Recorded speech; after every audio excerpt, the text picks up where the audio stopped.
Bom dia, que a graça, a paz e o amor de Cristo seja conosco, amém?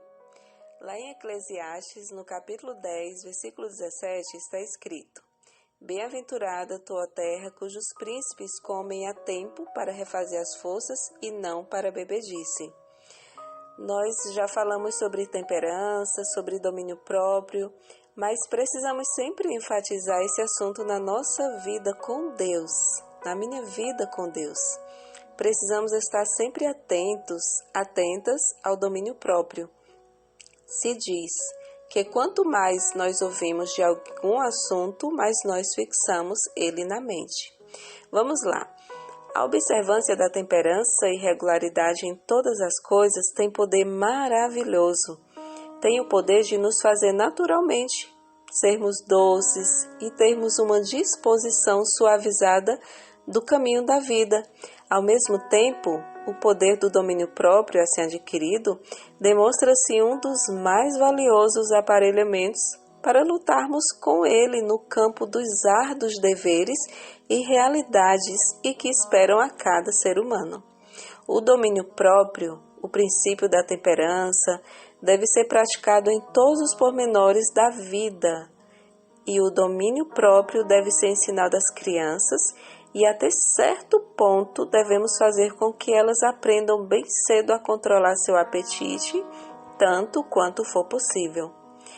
As crianças devem ser ensinadas que não devem seguir seus próprios caminhos, porém que a vontade dos pais deve ser obedecida, porque esta é a vontade de guiá-los a um bom caminho. Uma maneira de aprendermos a ter um autocontrole e aprendermos a nos alimentar, comermos com regularidade, darmos tempo para que o nosso organismo descanse da tarefa de digestão. Quando nós estamos sempre a nos alimentar, e muitas vezes por gorduras, açúcar, nós ficamos irritados, estressados e cansados. E aí disso, muitos problemas que poderiam ter sido evitados, ou melhor, serem evitados a partir da nossa disciplina, ou melhor, domínio próprio no comer. A maior prova disso foi o próprio Jesus que nos deu 40 dias no deserto. E ao ser tentado, ele disse para Satanás: Nem só de pão viverá o homem, mas de toda palavra que procede da boca de Deus. E os anjos vieram servir também lá no deserto. Outra prova que nós devemos ter domínio sobre a alimentação é que Deus nos deu o maná do céu, um alimento saudável, um alimento 100% saudável. Sempre Ele nos dá alimentos saudáveis e a rejeição de alimentos ruins nos faz sempre mais felizes. O interessante é que a própria ciência tem falado sobre isso. As crianças que são criadas, ensinadas a ter uma boa alimentação, elas são mais facilmente educadas pelos pais do que as crianças que comem tudo a qualquer hora, do jeito que querem. As crianças que são disciplinadas no alimentar são geralmente alegres, felizes e sadias.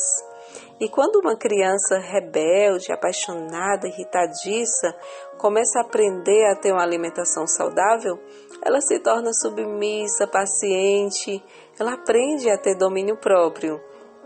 Por isso que sempre é bom buscar melhor alimento para os nossos filhos e para nós também. Devemos ser firmes, mas bondosos na orientação quanto a este ponto de nossa vida. Que cada jovem e cada adulto, que cada criança possa seguir o exemplo de Daniel, que manteve o controle do apetite ao buscar não ter as iguarias do mundo, no caso do rei, mas sim as simples que sabia que eram saudáveis. Foi um homem vitorioso em todas as provas que passou e foi honrado por Deus. A palavra de Deus diz: Bem-aventurada tua terra, cujos príncipes comem a tempo para refazerem a força e não para bebedice.